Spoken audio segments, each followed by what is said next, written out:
नमस्कार। राजनीति, खेल, तकनीकी, बॉलीवुड से लेकर जगत दुनिया का तमाम ताजा तरीन खबर देखने के लिए सब्सक्राइब करें दहाड़ न्यूज चैनल। पहले तो आप अपना परिचय बताएं। मैं पंडित राजकृष्ण शर्मा भारतीय जनता पार्टी का पूर्व मंडल अध्यक्ष हूँ, जिला कार्य समिति का सदस्य हूँ, ग्राम सभा गौरा का निवासी हूँ।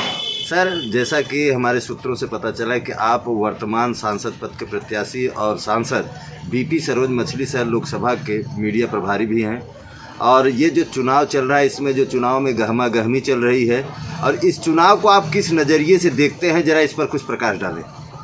देखिए, ये जो चुनाव है, ये चुनाव तो सबसे बड़ी बात आप मान लीजिए जनता लड़ रही है।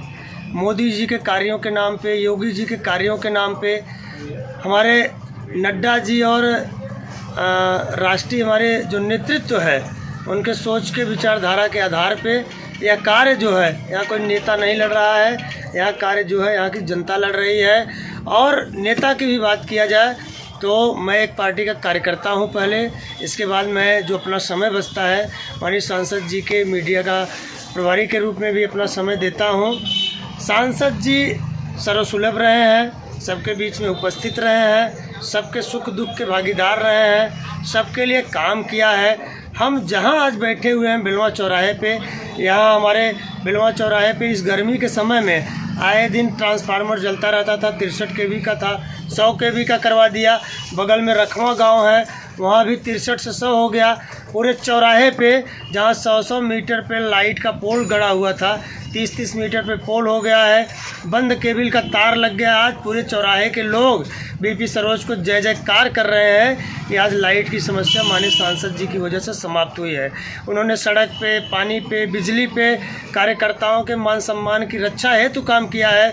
जैसा कि सबको पता है कि सपा बसपा की सरकार में गुंडई, अराजकता, बदमाशी ये सब चरम पे रहती थी। आज भारतीय जनता पार्टी की सरकार में माननीय सांसद जी के सहयोग से कार्यकर्ताओं के मान सम्मान और हितों की रक्षा हुई है। मैं एक बात कहना चाहता हूं, कपिल देव जी, आपने अपने चैनल पे हमको अवसर दिया, हमको अपनी बात कहने का आपने समय दिया। एक ग्राम सभा का जो प्रधान होता है वह 5 साल गांव का प्रधानी करता है, 5 साल बाद 40% जनता उसके खिलाफ रहती है। उसके चूँकि लोग इतनी अपेक्षाएं पाल के रहते हैं, आज हमारा कोई नेता पब्लिक को देने की स्थिति में नहीं है। हमारी सरकार स्वतः इतना दे रही है, हर घर हर किसान को आज जो है खेती के लिए पैसा दे रही है। आज जो है लोगों को सड़कें बनी हुई है, आज बिजली की व्यवस्था हमारी अच्छी है, आज खाद बीज अन्य चीज़ें हमारी उपलब्ध हैं। तो सारा काम तो हमारी सरकार कर दे रही है।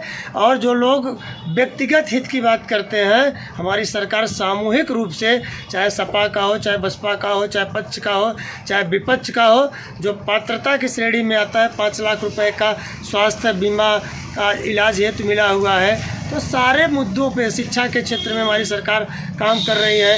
प्राइमरी स्कूलों में बच्चों को बैग दे रही है, फीस दे रही है, कापी किताब दे रही है, जूते मोजे के लिए दे रही है। हमारी सरकार तो गरीब आम समाज के तबके के लिए, महिलाओं के लिए, नौजवानों के लिए, निराश्रितों के लिए निरंतर काम कर रही है। इसलिए चिल्लाने वाले चिल्लाते रहेंगे। मोदी जी का जो नारा है 400 पार का, विश्वास करिए 400 प्लस के ऊपर भारतीय जनता पार्टी की सीटें आएगी, सहयोगियों के साथ सीटें आएंगी और हमारी प्रचंड बहुमत की सरकार बनेगी। यहाँ मछली शहर लोकसभा में आपके प्रत्याशी बीपी सरोज की क्या स्थिति रहेगी? हमारे प्रत्याशी, मैंने बताया कि इतना सर्वसुलभ रहे हैं, सबके लिए काम किया है।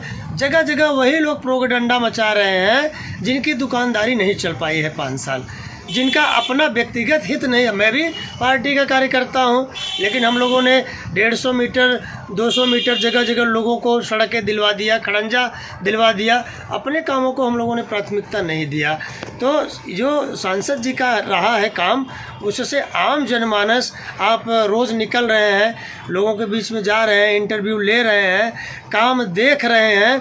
आज 2400 ग्राम पंचायतें पूरे लोकसभा में पड़ती है। मैंने बताया कि ग्राम प्रधान सबको संतुष्ट नहीं कर पाता है। 2400 ग्राम पंचायतों में सब तक सांसद नहीं पहुंच सकता है, हर गांव में सांसद बैठक नहीं कर सकता है। लेकिन जो भी सांसद के पास तक पहुंचा होगा, सांसद जी ने उसको निराश नहीं किया होगा और उसके कार्यों को प्राथमिकता के आधार पर करने का काम किया होगा। मतलब इस बार आपका कहने का मतलब है जनता की जीत होगी। बिल्कुल जनता की जीत होगी। जैसे हम लोगों ने देखा कि 19 में लोग हाथ मिलाकर प्रचंड गठबंधन बनाते रहे और भाजपा की प्रचंड सीटें आई हैं, प्रचंड बहुमत से सरकारें बनी है। 2019 उससे भी बढ़ के आगे है, क्योंकि जनता ने मन बनाया है कि जिसने राम मंदिर बनवाया है हम उसको वोट करेंगे। हम उसको वोट नहीं करेंगे जो राम मंदिर तोड़ने वालों के साथ खड़ा हुआ है, जो सनातन धर्म के विरोध में खड़ा हुआ है। क्या इसको भूला जा सकता है क्या कपिल जी? इसको कभी नहीं भूला जा सकता है। ये हिंदू जनमानस की जो आस्था है वह निश्चित रूप से 400 के पार के लक्ष्य को की तरफ जाती हुई दिख रही है। चलते चलते हमारे चैनल दहाड़ न्यूज जौनपुर के माध्यम से मछली शहर लोकसभा की जनता को क्या संदेश देना चाहिए? मछली शहर लोकसभा की जनता को मैं ये बताना चाहता हूँ कि मित्रों, 3 साल का वो कोरोना काल था, 2.5 साल का, जिसमें सांसद से लेके भाजपा के विधायक आदि ने अपने निधि का पैसा दे दिया, अपना वेतनमान दे दिया। 2.5 साल में सांसद जी ने जो अभूतपूर्व काम किया है, NH के क्षेत्र में काम किया है, सड़कों के क्षेत्र में काम किया है, बिजली के क्षेत्र में काम किया है, ट्रांसफार्मर क्षमता वृद्धि के क्षेत्र में काम किया है। आज हमारे हाईवेज बन रही हैं, मछली शहर से लेके जंघई, हमारे जौनपुर से लेके भदोही, हमारा कठियाओं का मार्ग चौड़ा हुआ है, कठवतिया का मार्ग चौड़ा हुआ है, हमारा मड़ियाओं से लेके जलालपुर का मार्ग बन गया है। हमारा विभिन्न क्षेत्रों में सरकार ने जो काम किया है, सांसद जी ने जो काम किया है, ये कभी कोई काम, कोई व्यवस्था पूर्ण हो ही नहीं सकता है।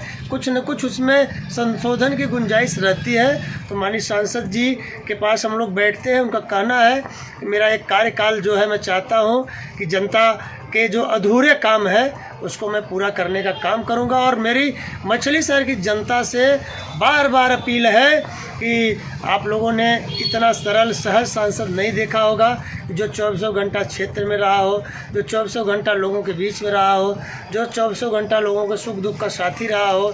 एक छोटे से आमंत्रण पे वह हर व्यक्ति के दरवाजे पे पहुंचने का काम किया हो। कुछ लोग कहते हैं कि अमुक गांव में नहीं आए, मैं वहाँ के लोगों से पूछना चाहता हूँ कि आपने कितनी बार माननीय सांसद जी को बुलाया है? तो जवाब आता है नहीं बुलाया है। भाई बुलाएंगे, बैठकें करेंगे, व्यवस्था करेंगे, गांव में चौपाल की व्यवस्था करेंगे, तो निश्चित रूप से सांसद जी जाएंगे, गए भी हैं। और जहां कहीं भी यदि कुछ कमियां रह गई होंगी उसको निश्चित रूप से हम लोग संज्ञान में लेके पूरा करने का काम करेंगे। धन्यवाद सर, बहुत बहुत धन्यवाद।